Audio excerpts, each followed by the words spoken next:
lorsqu'on détermine la limite quand x tend vers infini d'une fonction f d'x et que ça nous donne infini, on précise que c'est une branche infinie qu'on va éventuellement étudier dans l'étude de la fonction.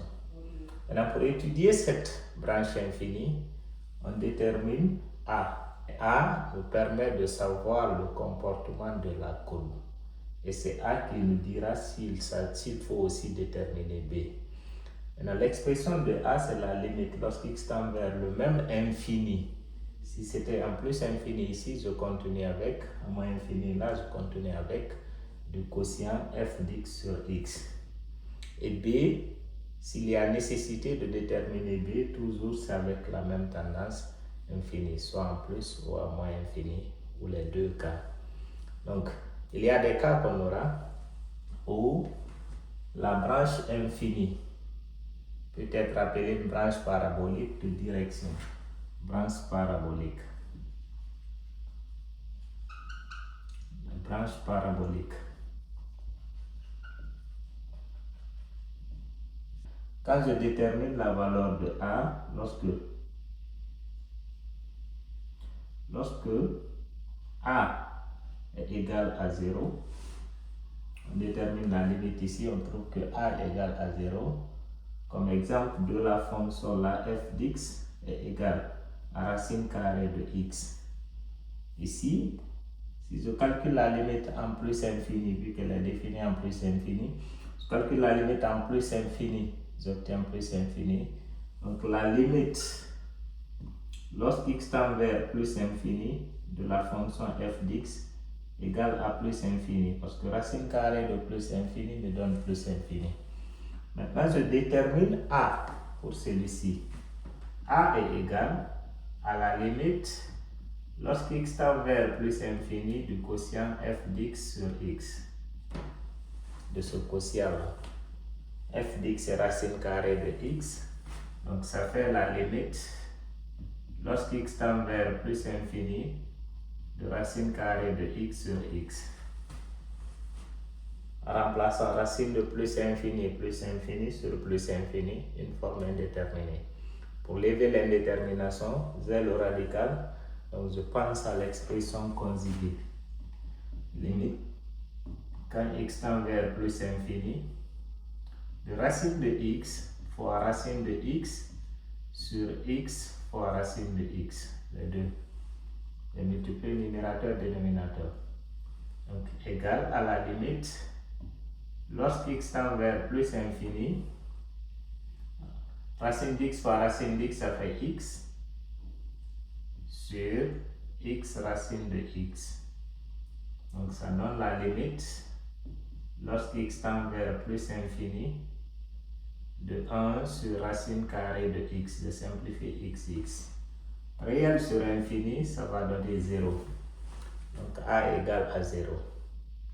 Et racine carrée d'x, c'est une fonction élémentaire qu'on avait étudiée sans passer par les limites, qui a été étudiée en 9e année programme binaire, sans passer par les limites.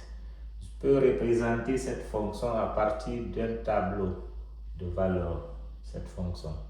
Je peux la représenter à partir d'un tableau de valeurs. Donc, je peux prendre comme ça x, et puis je mets la racine carrée de x. Donc je représente à partir de ce tableau de valeurs 0, 1, je prends 4, je prends 9, 16, 25, ainsi de suite. Donc j'ai pris les carrés parfaits parce que là il y a un radical. X prend 0, racine de 0, ça fait 0, 1, 2, 3, 4, 5. J'ai 0, 1, 2, 3, 4. Et là, j'ai 1, 2, 3, 4. Donc, lorsqu'x tend vers 0, x prend 0, y prend 0, je suis à ce niveau-là. C'est ce point.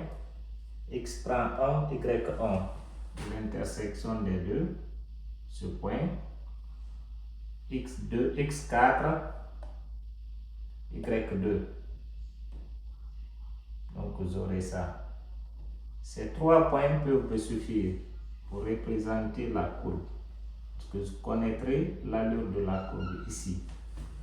Donc si je prends ma courbe que j'ai eu à représenter là, je prends l'allure de cette courbe qui peut continuer.